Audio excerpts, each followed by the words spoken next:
like God. Human unity with God was severed, and through it all, God's promise remained true. Follow me, Abram, and I will make you great. This is the chosen people. Listen to The Chosen People at thechosenpeople.com. That's thechosenpeople.com. This Choircast podcast is brought to you by the book Used to Go to Church, Rethinking God on the Front Line of Life's Tragedies by Nick Felicities. As a first responder chaplain for over 23 years, Nick blends firsthand accounts of tragedy with opportunity for raw self-examination and reflection. For the spiritual but not religious who want to pursue God outside of the walls of organized religion, Used to Go to Church is an invitation to rethink faith and open up to a life centered on grace, mercy, and love. Find it today on Amazon. Liminal, a word 1,000 miles wide but small enough to fit into the present moment. It describes an in-between place. We live most of our lives within this space, not quite ever arriving at our idealistic final destination.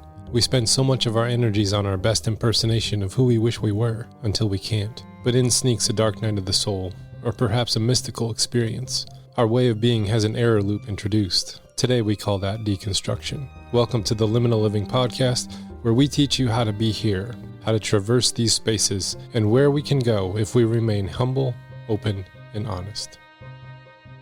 Welcome to the Liminal Living Podcast, where we explore those in-between spaces of life, the transitions, the questions, and the possibilities that we encounter on our personal and spiritual journeys. I am your curator of conversations, Tom Rundell, and I am so glad that you are here today.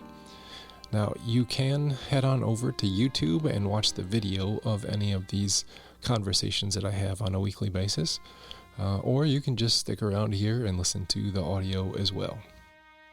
Now, today we have a really great guest, Cassidy Hall. Cassidy is an author, a pastor, and a filmmaker whose work focuses on the intersections of contemplation, faith, and social justice. She's the author of a new book, Queering Contemplation, and has directed films like Day of a Stranger, which explores the hermitage years of Trappist monk Thomas Merton. And if you listen to this podcast any amount, you know Thomas Merton is my homeboy. Now, Cassidy's work has been transformative for many as she offers new insights on spirituality, queerness, and the contemplative life. In today's episode, Cassie and I dive deep into some powerful topics. We talk about her journey hiking the Camino not too long ago, the profound silence that she has found in Zen meditation, and how queerness shapes her perspective not only in identity but in her approach to life, faith, and contemplation.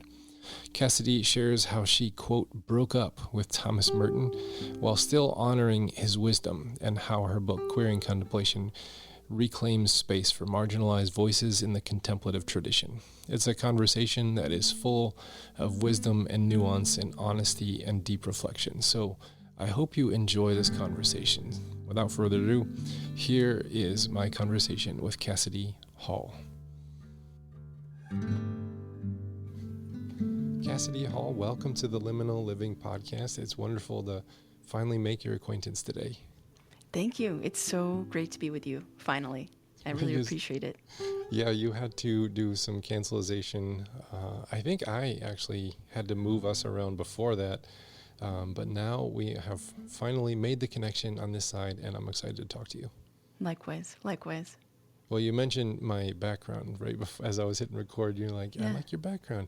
This is actually wood from a add-on for our church that was built in 1872. This wood is from 1932. They had some extras for a construction project, and they made this little background for me. So this is a piece of history that I like to kind of ground myself with. Behind me is pretty nice. That's really awesome. It's a great story. And I thought you would want to know the story behind it since you mentioned it. It's like a rich history right behind you. There is a rich history right here. I just can't imagine. There's lots of nail holes and dings and scratches and scrapes and things. And I think it's a good symbol for life. As you age, you get some marks on you, but it builds Isn't that the truth? It makes some characters. So Yeah. Yeah. well, you were just telling me about hiking the Camino this past year. What was that like, and why did you decide to go and do that? Yeah. So, the first time I heard of it was probably in 2015-ish, maybe. And ever since then, I've been just really curious about it and really wanting to do it, but not really sure about it. So I turned 40 last November, and I thought, now is the time. And so I took a week off and went and just hiked a week of it. So the last 100 kilometers on the French way. And, it was everything a spiritual pilgrimage should be. It was awful and it was wonderful. It was terrible and it was beautiful. It was challenging and it was simple. It was all these kind of intangible paradoxes held together. And one of the reasons for that is that it rained the entire week. Oh, man. So, most of my time once I would get to the next town would be making sure I had dry socks for the next day because, I just expected rain at that point. So it was a really beautiful experience. I got to, speak with people from all over the world and kind of a great space to discern life and to really soften and open myself up to, what's next for me, what are the possibilities in my life, and then, kind of that middle age, 40 years old thing, navigating what's next. I heard, I think it was from Freakonomics, the book Freakonomics, way back in the day when it first came out. I read it, and they said that they did a study of marathon runners, and the most common age for marathon runners ended in a 9. Because they wanted to take something big on before the next big number hit. Do you think that played a part into hiking the Camino? Yeah, I think definitely. Yeah, I've always really enjoyed big challenges like that. And now you got me thinking. So I've run 3 marathons in my life, and I'm wondering how old I was when I ran them. Because I'm wondering if I was 29. I might have been. Anyway, yeah, I think there's something to that, right? We really look at the decades of our lives and kind of take that time to reflect. And I'm really, really working on a practice where I'm doing that more frequently. And one of the things I do is I have my calendar in months of 3. And so, breaking up the year by 3 months, 3 months, 3 months, 3 months. I take a look very intentionally after every 3 months and kind of go through the year's intentions and goals and hopes and kind of just gauge where I'm at and kind of reflect just more frequently. It's really helpful to look at the year in these bite-sized pieces for me, and I've really enjoyed that because it also reminds me, okay, I am doing things. I am moving through things, even though sometimes it feels so slow. Yeah, I think that when you look back on a season of life, when you're in the moment, you feel like, oh gosh, I'm not accomplishing all the things I want to. But then when you look at the accumulated maybe 5 years or 3 years or something, a little bit of a snippet, you start thinking, well, I did a whole bunch of things that I didn't even plan on doing. And there's a whole bunch of life fit into that little package that wasn't even planned for. I think there's some wisdom in having those little 3 months that you can just have a reminder of looking back and looking forward. I think that's pretty neat. I like that. Yeah, and the solstices and the equinoxes are kind of those natural rhythms related to the earth too. And so I think it's kind of powerful to engage with that. And I am a person that needs a lot of grounding and needs a lot of simplicity, and I often don't pursue that. So this is a helpful practice to ground me, I think, more. Yeah, and I think a lot of people at this present time are more looking for like the way that they base their life is looking to when's the next paycheck hit so I can do the next things and survive another round, and then the next paycheck. And we're like looking forward, and I think grounding it into something that's a little bit more real. Then, I mean, the economy definitely hits us all in a certain way, but it's not reality. It's a construct that we have made. But like those solstices are a part of, you know, the Earth's makeup for histories and tying ourselves into, you know, the practices of the solstices and the seasons. Living in the country, it's a little bit easier to do that because, and being in the same house now for 17 years, you can, like, I know at what point of the year the crickets come out. I know at what point of the year you know, the even before the leaves turn, they start to sound different in the wind because they're starting to dry out, and you can hear it. Or knowing where the sun sets on the horizon or rises if you're an early riser. You know, knowing those seasons and grounding yourself in the same place has been pretty helpful for me to stay out of the harried paycheck to paycheck existence that is kind of like thrust upon us all. Yeah, I think it's maybe Parker Palmer that writes a lot about being in one place through the seasons and the ways that opens us up onto something we couldn't maybe otherwise reach or know or understand about place. And I found that to be true, you know, kind of when you think about the self and like sticking with something or sticking with the self, rooting ourselves, making decisions, whether it's towards practices or people, and, you know, committing to those things. And I think when we commit to those things, we open ourselves up to something we couldn't otherwise reach. You know, we get to a depth that we couldn't otherwise reach.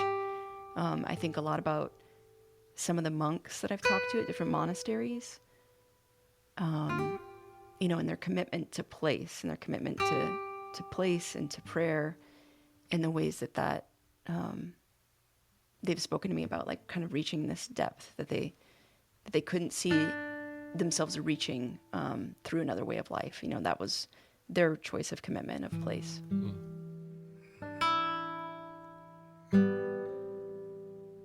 Well, speaking of roots and place, what soil has your life grown up out of, and what role did faith play in that development?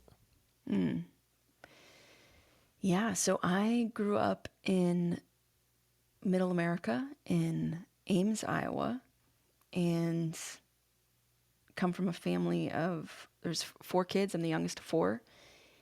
And faith was, you know, really a spacious thing, I would say, in my life as a child. And we went to a Methodist church at first, and then basically that turned into the whole Christmas and Easter thing. But one of the most beautiful gifts I got from my parents was when all of us reached middle school, my parents basically said, okay, it's your choice now. If you want to go to church, if you want to go to youth group, that's fine. We'll give you a ride. We'll give your friends a ride. You know, great. And if you don't want to go now, that's okay too. And it was this really interesting but also powerful gift to be given kind of the ownership of my spirituality at that young of an age. But I think going back a little bit further, a pretty major turning point for me was, I think, around the age of 8, I began having dreams about death, and reoccurring dreams about death. And they were dreams about my own death, and, you know, kind of this like floating around in nothingness, and really drew me towards the answerless questions, really drew me towards everything that's unknown, and drew me towards this spaciousness that we can't make sense of. So I'd say that was kind of when I first started engaging with that great unknown. At 8 years old, I remember when I was 7, I was amazed by consciousness itself, kind of like, I guess there's just a group of us that are weird like this, where we just think we become philosophers in elementary school. Yeah.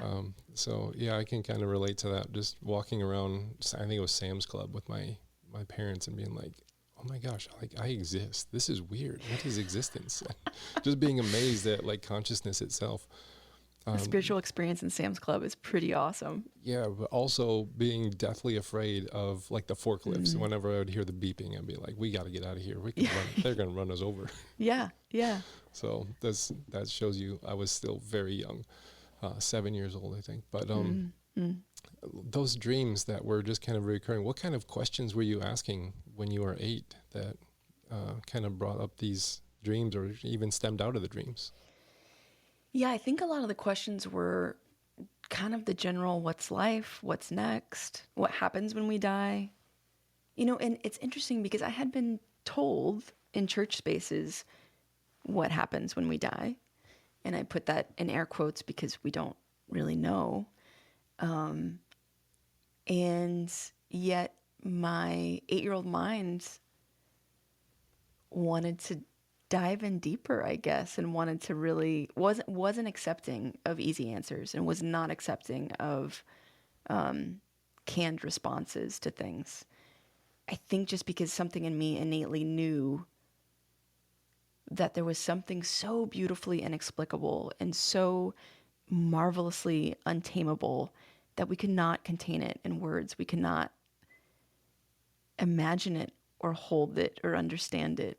And so, it's almost like since then I've made a lot of my life and work about this kind of reaching towards those things while knowing I'll never fully reach them or never fully know them or understand them.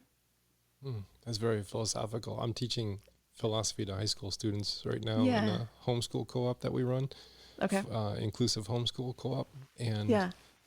that's pretty much the definition of philosophy, is ask the big questions that don't have readily, easily answers to them. And some of them don't have any answers to them whatsoever, but they're worth, the question is the journey that sets you on, the curiosity, all that kind of stuff. And I kind of grew up in that fundamentalist sphere where curiosity and questions were kind of like seen as the enemy. They're like, Yeah. "Oh, we can't really control that. So here's the questions you're allowed to ask. Here's the answers to all those questions." It's a nice little neat packaged box, and, have fun within this little sphere. Yeah. And it sounds like you were just given a little bit more ownership and freedom. What was that like? Well, the reason I say well like that is because, to tag along off your story there, I did choose to go to youth group. And at that time, I kind of fell into a fundamentalist evangelical youth group situation. And that led to some really strange experiences. And one that's really, really powerful to me is that I went to this like youth group event, and there was this like big altar call, and it was all really, there's something really weird about it to me, but interesting and intriguing. And so anyway, we get together in these groups afterwards, and I started asking a bunch of questions, and my youth leader said, don't, basically your questions are of the devil. And I am so grateful I did not grow up in that, because it wasn't difficult for my brain, even at that age, to kind of recognize this incongruence and this idea that, no, that's not true. I feel really lucky that because I didn't grow up in that, there wasn't as much difficulty with the deconstruction of it later on. And even at that time, there's moments like that I think of in that era of my life, including, for instance, hearing teachings that were against LGBTQ folks. And there was just something in me that just knew there's something not right here. There's something not loving here. There's something not of the God that I know here. So what were some things that sparked the tectonic shifts in that foundation? You're asking questions, now you're hearing those questions are of the devil.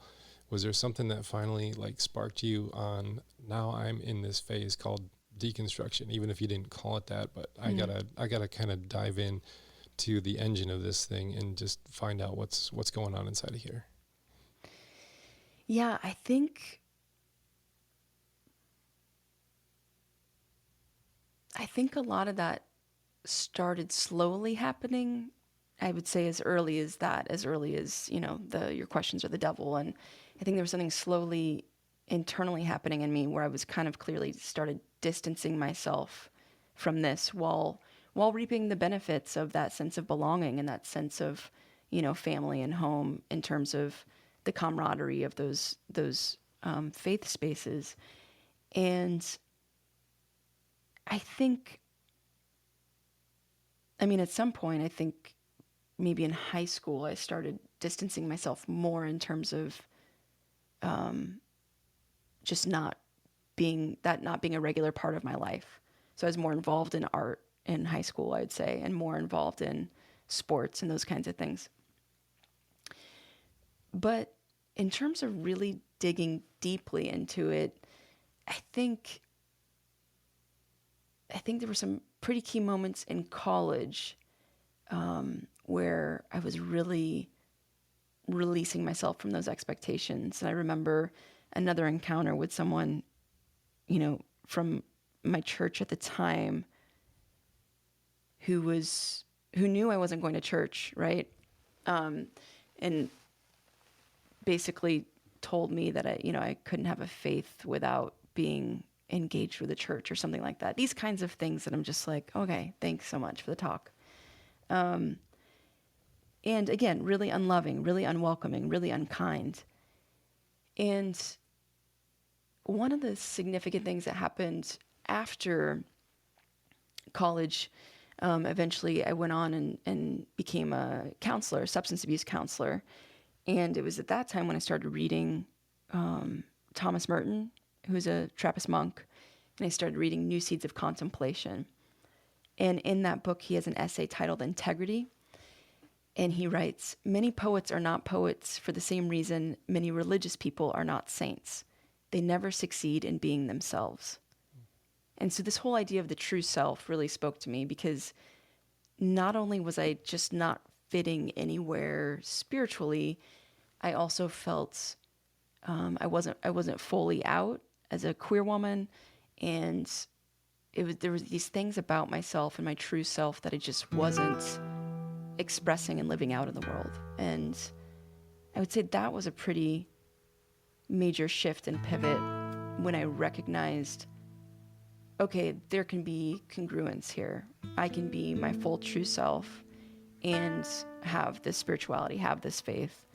And I would say ever since then, it's just really kind of widened and deepened. Widened related to my own faith experiences and my own faith practices, and deepened in terms of a commitment. I think that there's a deep commitment in me still to Christianity, and ironically, I reflect that through a Buddhist saying, which says, "Better to dig one well 60 feet deep than 6 wells 10 feet deep." And so this idea of commitment to faith and commitment to the depth of my faith. So I'd say those are a few of the turning points along the way.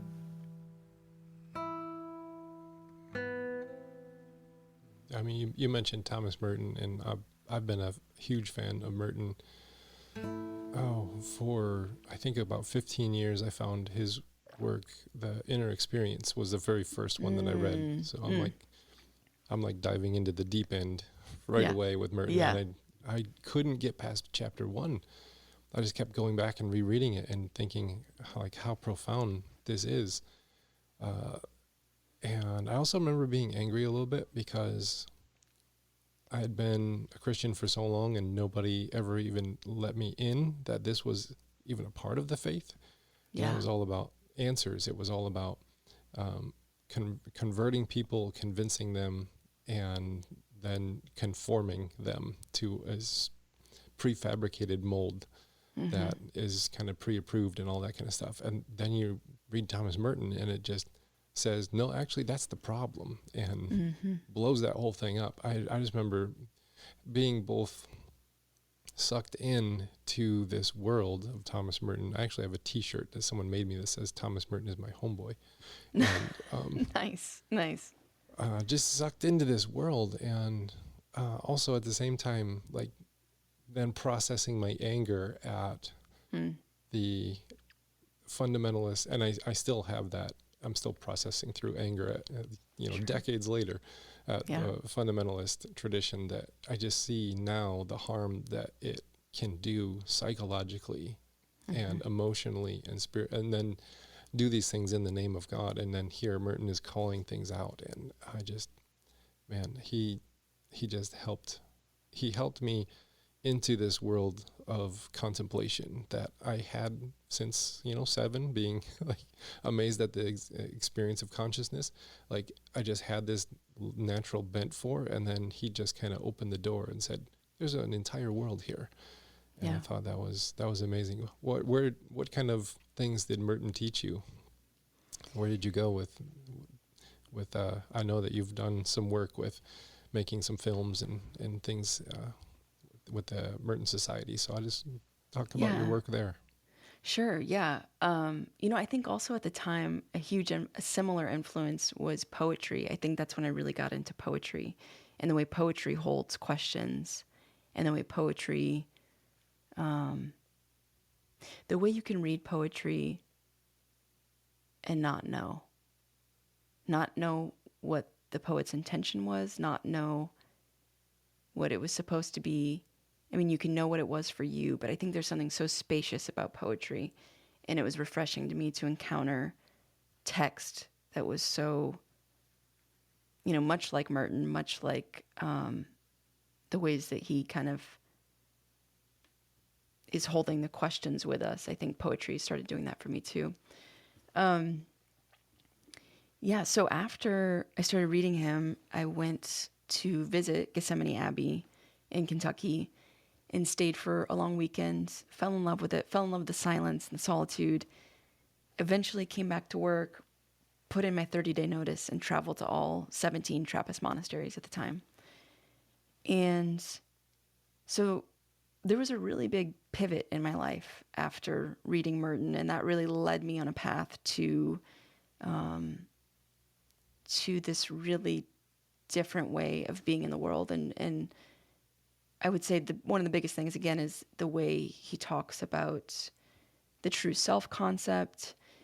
And, he really also was this very clear advocate for issues of social justice and interfaith dialogue.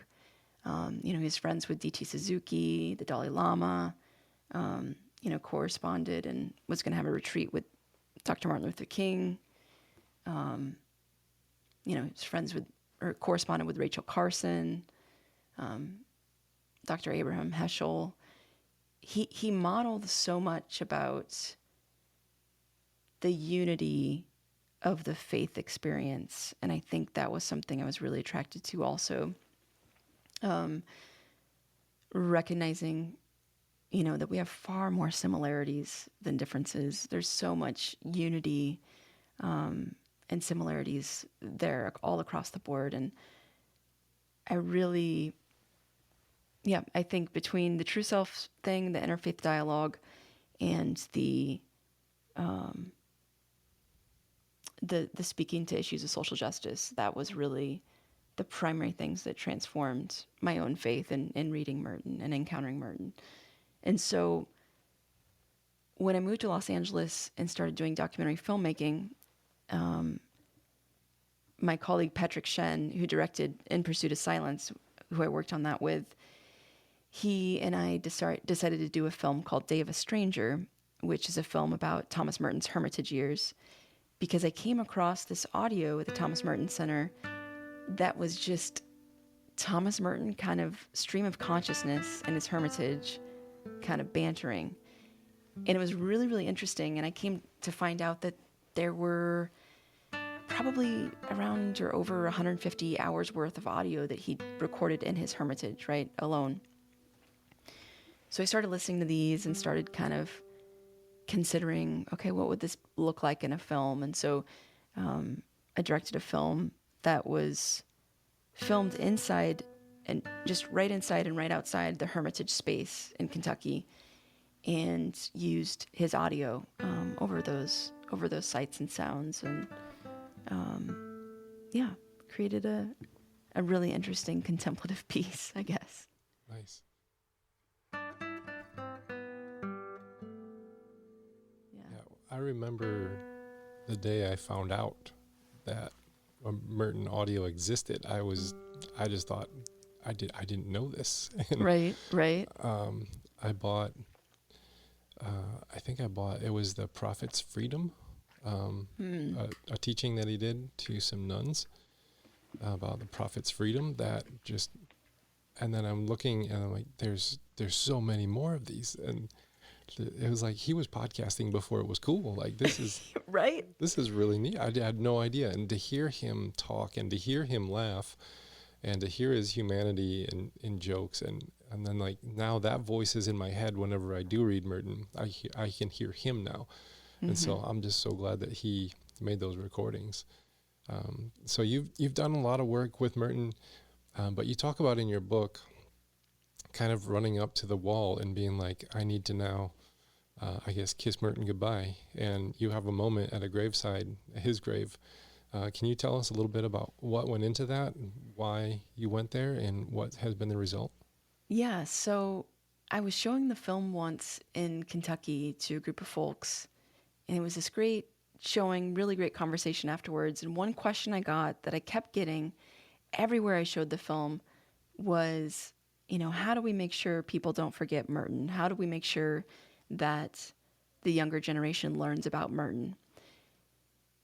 And I had heard this so many times, this question so many times, that I started kind of bumping up into it in my own life and wondering why this question made me feel. I wasn't sure what it was making me feel, but it was making me feel something. And so my response that night, I said, basically, what's so wrong with us kind of forgetting him? What's so wrong with letting go of him, letting new voices come up, letting new wisdom and insight come up from other experiences, from marginalized experiences, from oppressed experiences? And, while Merton can speak to his own experience and his own life as a contemplative, as a monk, as a hermit, as, someone whose parents died when he was very young, his brother died, someone who's moved through grief and, many life experiences. Merton can't speak to what it's like to be a queer woman in America. Merton can't speak to what it's like to be, Black in the United States. Merton can't speak to, so many varying experiences. And I think I started realizing that that's one thing that felt really, that I was running into some cognitive dissonance with when it comes to my own contemplative life and all these people I'm studying, right? Henry Nouwen, Richard Rohr, Thomas Merton, is that not only can these folks not speak to my experience, but also because they can't speak to my experience and they don't know my experience or others' experiences, we're missing something. And so I started wondering, okay, so what are we missing? And then kind of dug deeper into that and really, kind of leaned into this idea that a lot of American contemplative Christianity leans heavily into contemplation and not so heavily into action. But recognizing that in order for contemplation to be full, as Therese Taylor Stinson writes, it must include, our inward solitude and reflection, but also this outward response to what we find ourselves present and awake to. And I know that, Merton was awake to some of these things in the ways he wrote about social justice issues. And I just also realized that, we still need to hear from people who are directly experiencing those things, who directly know what's needed, who directly know what can help or what can impact those times and places. So that was a pretty big pivot. Yeah. And then I wrote, kind of a breakup essay where, I jokingly say that, well, I was, never into Merton anyway, because I'm a queer woman, but I also, sorry about that. That's right. But I, jokingly say that I wrote this breakup essay, and that got some pushback. I can imagine. Some people really wanted to talk about it, which I appreciated, because it wasn't me canceling Merton, right? It was just me saying, hey, let's listen to other voices. Let's raise up other voices. Let's listen to people who have different experiences. And, now I'm kind of at this place where I am wondering and continuing to wonder and continuing to engage with this idea of, okay, how can I hold Merton's wisdom and insight that has benefited me so much alongside his ignorance, alongside the ways he wasn't perfect. He didn't, the ways he didn't show up in the ways I hoped he would, let's say. So for instance, another encounter where I kind of bumped into Merton and, maybe would have gotten a fist fight with him over was when I was in this Toronto bookstore. I came across a book where I was looking in the back of the book for Jim Forrest's name, because I was at this conference with Jim Forrest and I knew they corresponded. But instead I saw the word homosexuality and I thought, oh, well, Merton never wrote about that. Why is this in here? And turned to the page, and it's this letter to an unknown friend. And in this letter to an unknown friend, Thomas Merton writes, he writes about homosexuality being a sin, and he writes about how maybe psychiatric help would be of use. And so naturally, this is heartbreaking, right? It's awful. These are the kind of words that cause violence and harm to LGBTQ folks. And I just am not going to be quick to write him off and say he's a person of his time, because that's just not. That doesn't offer the satisfaction of saying, okay, this is not okay, this is wrong, and what do we do now, right? So, my choice that day was just to resolve to buy the book so that no one else would see that in that book, I guess, right? But I think it was also an invitation to, again, how can we hold the wisdom of folks who maybe have done some problematic things or harmful things or written or said harmful things alongside their ignorance.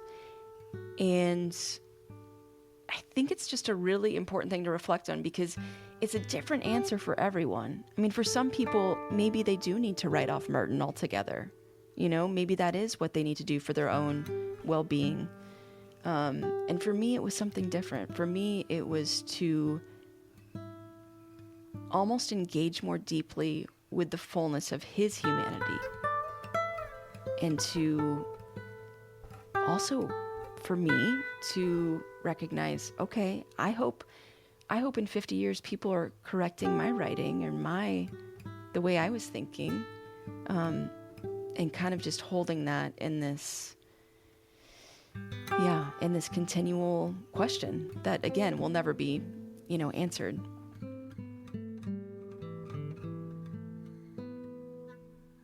It's almost like you have to contribute something of imperfection to the world that you hope that other people are not going to turn into a golden calf, but,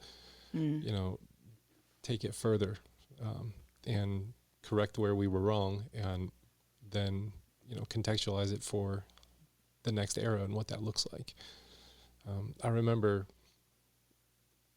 so much of the contemplative world is really, it comes from the patriarchal, hierarchical, there are a lot of women writers, but I didn't see that, being a man who's white and straight. I didn't ever see that until somebody asked. They were doing one of those Facebook, like, hey, someone asked me to share my top 10 books, and now I tag these people that got it. That was like a thing 5 years Yeah. ago. I Yeah. don't know if it still exists, but it was a thing 5 years ago. Yeah. And someone tagged me, and I happily was like, oh, I get to think about the books that influenced me the most. And I typed them all up. And then I looked at all of the books, and I'm like, okay, so they're all white guys. Yeah. Yeah. Saint Ignatius of Loyola, I guess he was, a Spaniard, but I was like, wow, this is very male, very, very hierarchical. And then I said, I need to rethink that. And so I started to then actively look for sources that were not from that bent. Not that that was, I was saying there's nothing of value here, but I was like, I think I got my fill, I know this tradition very well. Now I need to round everything out with all of these other rich traditions. And my very first jump into the waters of something different was Howard Thurman, Jesus and the Disinherited. Yeah. And then I jumped, then I found James Cone, and I just dove into this stuff, and I thought to myself, why didn't I learn any of these perspectives? Yeah. And now it's like a whole second education for me to jump into folks that are just, they're not like me. As I said, I do appreciate, reading N.T. Wright. I do appreciate Henry Nouwen and Thomas Merton, and all those, theologians and thinkers and contemplatives that shaped me. Richard Rohr, I love Richard Rohr. Yeah. Yeah. Same. And then I just had to pivot and say, okay, that is 90% of my education. And there's so much more out there. And when I looked at what these other traditions are bringing to the table, and then I go back and read the scriptures, I'm like, oh, well, this makes a whole lot more sense. We do the liturgical calendar here, and I would read, Jesus next to Martin Luther King Jr. or James Cone or Howard Thurman, and think to myself, I think I see some similarities here that did not exist in my suburban white upbringing. We had to spiritualize everything so that it made sense to us.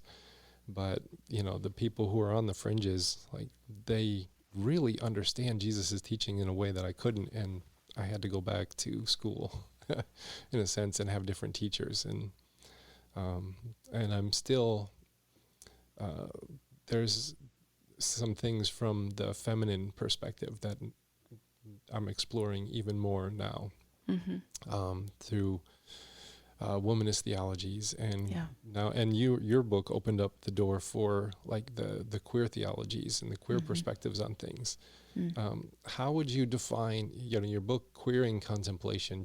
It caught my eye, and not just because you were standing next to Richard Rohr holding it, but it caught my eye, the title, and I was like, what does that mean? I wanted to know and explore. So what does that title mean for you? Queering Contemplation. You're taking something that I would have said would be a noun, and it's almost like a verb now. So how are you defining this form of contemplation?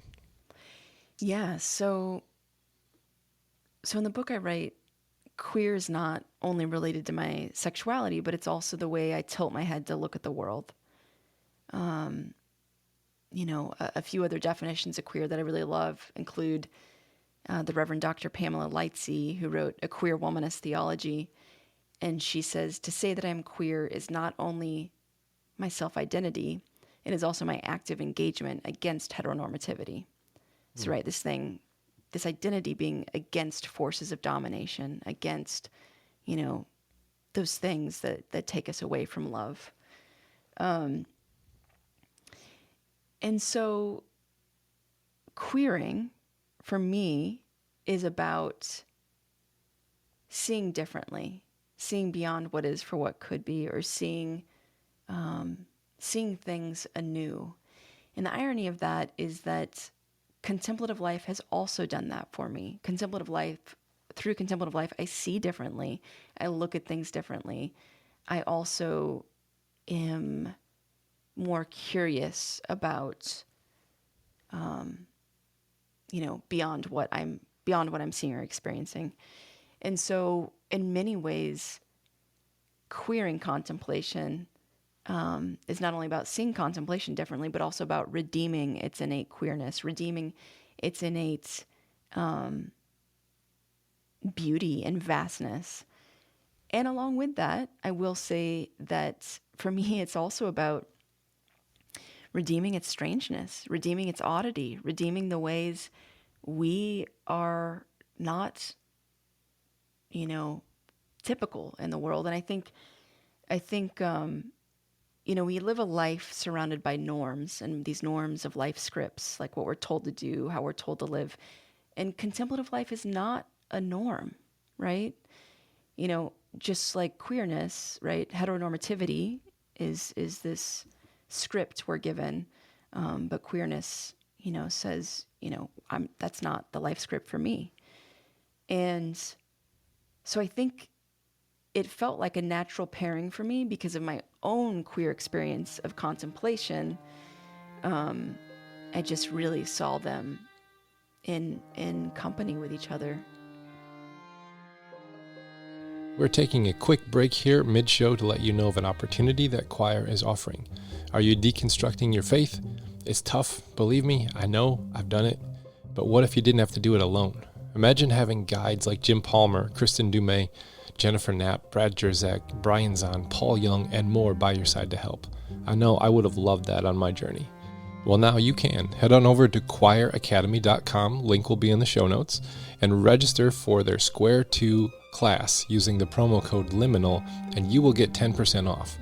This course and community are designed to help you navigate your journey with wisdom and support, all because you're a fan of the Liminal Living podcast. And now back to our show.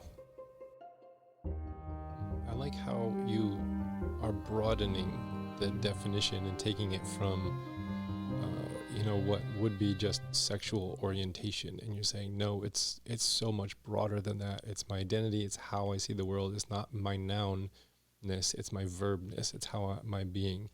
And there's like this embodiment wisdom that can come from this tradition that you can teach us about. How does that embodiment find expression these days in the world that you see? Yeah, it's a beautiful question. I do want to say one more thing about queer that I failed to mention is that so queer was not a word meaning homosexuality or LGBTQ folks until the late 19th century. So the majority of the life of the word actually meant eccentric, odd, strange. And so that's why I talk about, contemplative life is odd and strange, So that's why I like kind of reclaiming the beauty of oddness, the beauty of uniqueness, right? And it offers us an invitation to embodiment. I think that, unfortunately, a lot of times our culture reduces queer folks to their sexuality or sexual experiences, and I think instead queerness is this invitation into this depth of connectivity to all things, to all living things. I talk about falling in love with a tree, or the ways we can be connected and enmeshed with the divine in our midst and in ourselves. I think queerness gives us that invitation in seeing, even the things that we find stagnant about ourselves. I always do this, or I never do that. I'm not the person that does that. I think queerness says, okay, why do you always do that? Or why do you never do that? I think it invites us into the engagement of ourselves in a way that really, offers us this embodiment, offers us this depth of connection with ourselves and the world around us. The modern day vocabulary around this is very charged with political polarity. It seems as though we've taken an entire group of people and turned them into a political football to kick around. Yeah. How do you engage with the polarity of where we are on a political realm as a queer woman? Yeah, that's a great question. I think and through all this, right, of course, I'm only speaking for myself and my own experiences. I think because I was lucky enough to grow up in a home that was safe and open and loving. In fact, there was no coming out process in my family. When I started dating a woman, I brought her home, and that was that. So I think because I come from that experience and I come from the safety of that, it is then safe for me to engage that rhetoric and to, do things like go to the state house for the current anti-trans bill, right? That's at the Indiana State House, or to speak out and speak up as a minister in the United Church of Christ, or to do these things, to engage with this hateful rhetoric in a way that's producing different conversations and producing change. And I'm also aware that, there are still so many kids in situations in homes where they are not safe. And, seeing someone in church leadership speak up about these things can change a life, can actually save a life, right? And you don't have to be queer to do that. And that's just so crucial to have those faces and voices speaking out and speaking up for those kids.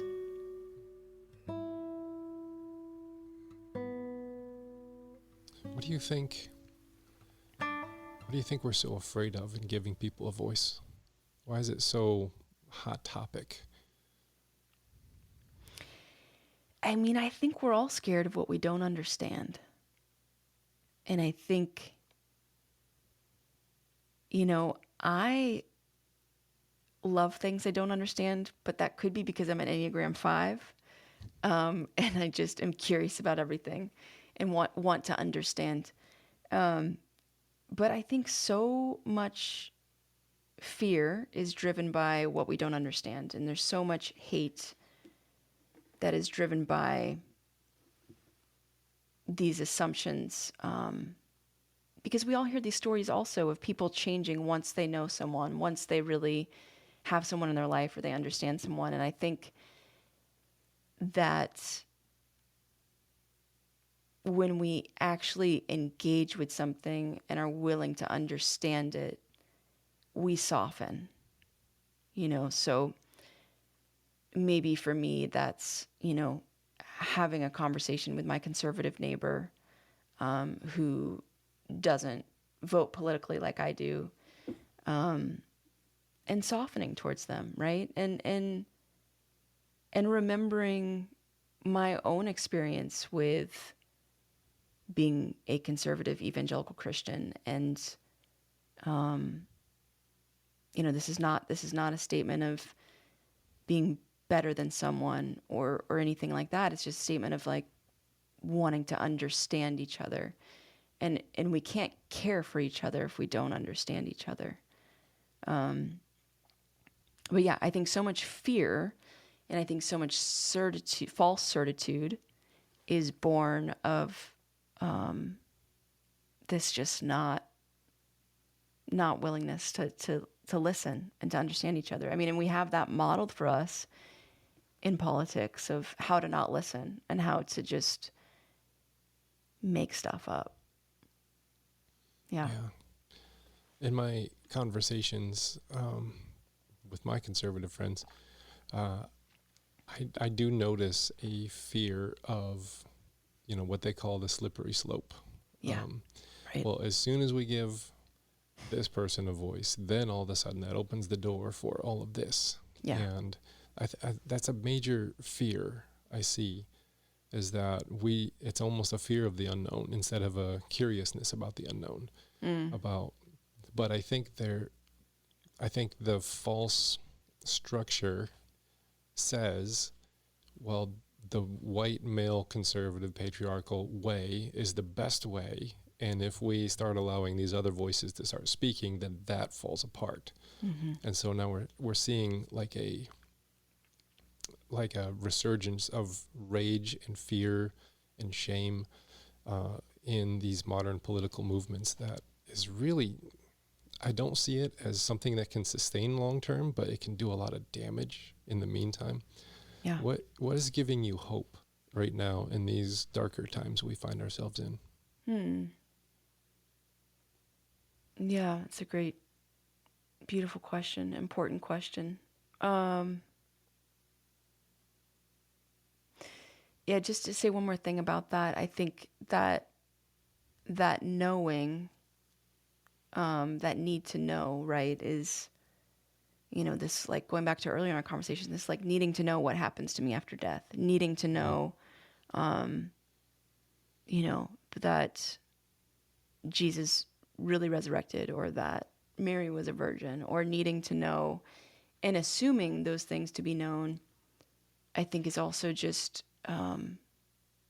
again, like to your point, this way to also not lose power, because we all, knowing brings us comfort, but until we're honest with what we can and can't actually know, I don't know if we have real comfort. And that's at least for my life. Hope is an interesting thing, right? It's different every day, I think, but I would say I have hope seeing my 4 young nephews grow up. I have a lot of hope. And I would say on the flip side, I have a lot of hope when I hear stories of older folks that are still learning, still growing, still wanting to understand. Older folks navigating for them a new world of pronouns, seeing, grandparents engage with this, or seeing, for some, their parents. I think those two ends of the spectrum, my nephews, and then that does give me a lot of hope, because it reminds me that it's possible throughout life, that really wanting to understand each other is possible throughout life. And a couple of my nephews are just really, well, all of them are really unique in their own way. And, they can be rebels, and yet in them, I'm reminded of the kindness that can win, that can move through life, and the kindness that can be found in children is just something that's really inspiring to me.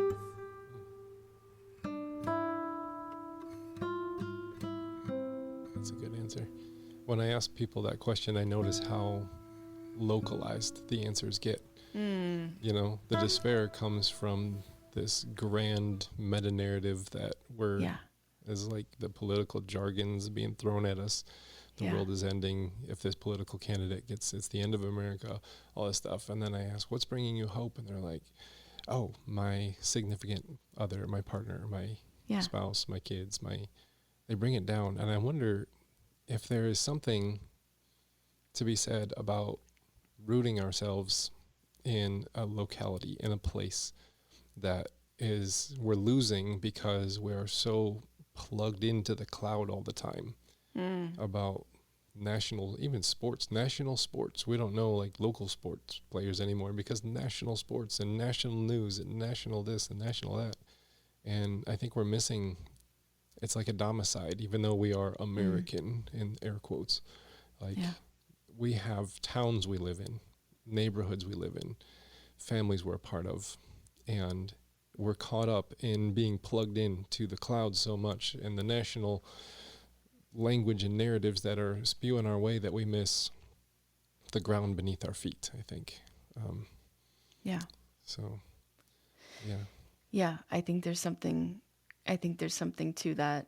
I think when we simplify our lives, we simplify a lot of things. And, to the point that the neighbor next door isn't the neighbor who's conservative and who thinks this or that or whatever, but it's the neighbor next door. Mm-hmm. It's, I think that's really, really powerful sentiment. Yeah, I've given up creeds for a while. I'm like, no creeds. I can't handle creeds Yeah. right now. Yeah. But I have adopted the prayer of St. Francis as kind of like my MO. The seek not to be understood, but to understand, not to be loved as to love. And that whole reversing the foci, of your whole spiritual existence, and trying then, when I get around the conservative person who's plugged into the cloud spewing all the rhetoric that they've heard on their news channel, just to ask the questions and try to, like, what are you afraid of? What are you hopeful for? What are you trying to localize that as a practice, trying to understand instead of, well, you're wrong because this, and this, and let me argue my ways. That I found it. I'm not really good at that, I guess, or successful in that. It doesn't seem to work. That's been the practice that kind of grounds me where I'm at, is taking up the prayer of St. Francis. What is a practice or a perspective that you have adopted that has kind of helped you root yourself on the ground? Yeah, so last May I started, I went to a local Zen center, the Indie Zen Center, and I started doing silent meditation sits with the Zen Center. And that just radically has really shifted things for me. It softens me. It is a space where I move through a lot of kind of that top layer. Like there's this top layer of life that I just need to shed like every day. That's, kind of the to-do list. It's the anger. It's the, the hard feelings, all the feelings and difficulties that I just kind of have to move through, let go of, and then reach this space where I'm emptied. I think the thing about silence and silent sits for me is that they're humbling because they're hard. But the idea of sitting silently, you think should be easy because you're doing nothing, but really you're kind of doing everything. And I think about silent sits also as kind of joining that river of prayer, but joining that river of prayer in a unique way, right? Anytime we pray, anytime we do a silent sit, anytime we do any kind of spiritual practice, we are joining so many other people in the world doing the same thing. And in fact, maybe we're joining also animals and trees and, plants and flowers doing the same thing. So that would be one. Another is, I heard the other day, let's see if I can find it. It was a saying from a desert father, and someone came to a desert father and said, Abba, how should we pray? And the old man said, you don't need long-windedness.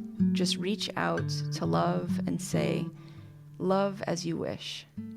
And as you know me, grant me self-compassion. Or just say, love, help. So love, help has been kind of a breath prayer for me, because I love the way it holds so much. Love, help can mean so many different things. So it can really hold basically any prayer I feel like I've ever prayed already. Mm-hmm. Yeah. That's kind of Anne Lamott, where she says you can sum up the three prayers: help, thanks, and wow. It's Yeah. That pretty much sums it up. She's brilliant that way. Yeah, absolutely. You actually wrote something about that in your book. You said, by remaining in this loving silence, I carved out a new ethic, one of love, open-handedness, curiosity, and care. This silence not only reveals its innate queerness, by so lovingly holding possibility, it also became, for me, a harbor of clarity. I like that line. You want to say any words about that line? Thank you. Yeah, I would say that was probably partially inspired by a really powerful conversation I once had with a monk. And I was asking him what silence was to him and what it meant. And I was having a hard time in the silence, but I was also recognizing, gosh, I also love it. I love being in it. I don't know why. And he said, silence is the place, he said, silence is the tomb of Christ. It is the place of infinite possibility. And that really just kind of blew my mind because, silence is infinitely possible with everything and yet also nothing, right? It's also the paradox of everything it is and isn't. That's interesting. You got me thinking about Holy Saturday. Because that's the day that we recognize Christ is dead, in the grave, buried, and there's kind of that silence.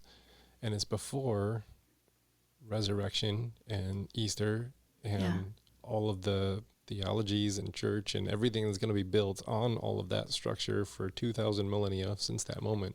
Yeah. It's just that moment, like that breath between, the Good Friday moment and the Easter Sunday that we tend to just kind of skip over. In a lot, even the liturgical traditions, they tended, like Holy Saturday, I'm not sure what to do with that one. Yeah. That's the day that we're prepping for Easter or something, So, Right. But yeah, there's that infinite possibilities. We have no idea on Holy Saturday what Easter Sunday is going to mean and build in this world, and all the good that'll come and all the harm that people will take and wield it as a weapon against others. None of that exists in that moment on Holy Saturday. It's just that infinite possibility moment. That's a really profound phrase that he gave you. Yeah. It was, one of the most profound ways I've ever heard silence described. Mm-hmm. Yeah, because thinking about that in any moment of silence in our lives is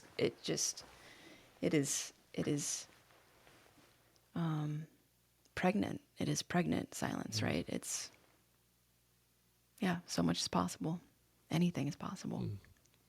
Well, it kind of, in our conversation here, it kind of feels like how you're using the term queerness can almost be a liminal space itself, living in a liminal space of, of infinite possibility, of tilting your head to look at the world differently, of being weird, of not just buying into the structures. Do you want to say anything about queerness and liminality? Yeah, I think, the beauty of queerness is that if you asked any LGBTQIA plus person about their identity, if you asked 100, about their identity, you would be given 100 different answers. And that's what I love, right? Because that also points to that infinite possibility, because there are infinite ways of being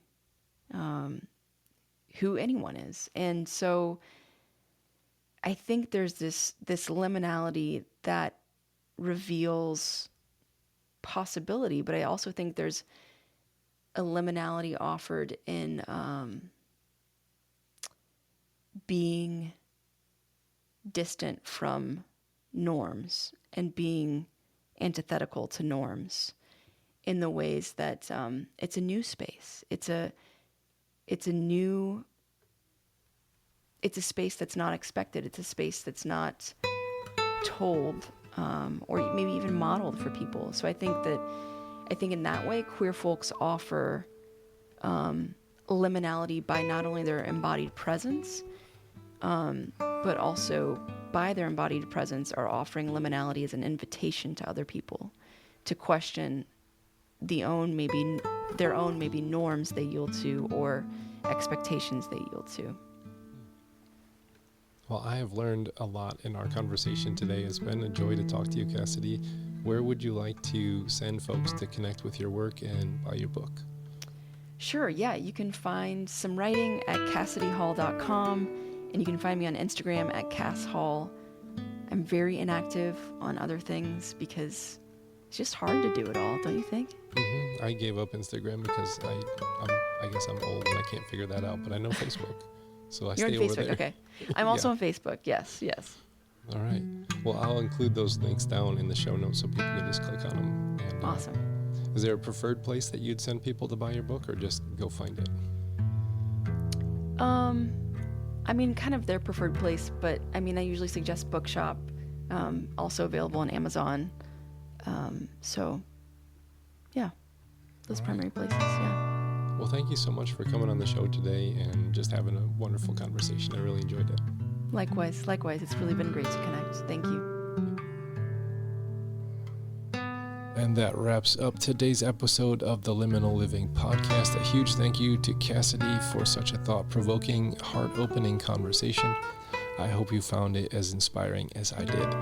If you want to stay connected with Cassidy and explore more of her work, you can follow any of the links down in the show notes here. You can buy her book, Queer in Contemplation. Check out her website. Don't forget that you can watch today's episode on YouTube if you haven't already. And while you're there, you can make sure to subscribe and don't miss out on future conversations. I also would like to invite you to our community on Facebook, where we dive deeper into the topics discussed on the podcast. And if you enjoyed today's episode, it would mean the world if you would share it with a friend, if you would rate it, if you would review it on whatever platform you're listening to. Your support really helps us reach more people who are searching for conversations just like this around those in-between spaces of life. So remember, life isn't about having all of the answers. It's about living in the questions, embracing the unknown, and finding the meaning of the liminal spaces. So take care, my friends. Stay curious, and until next time, keep exploring the space in between. Peace out.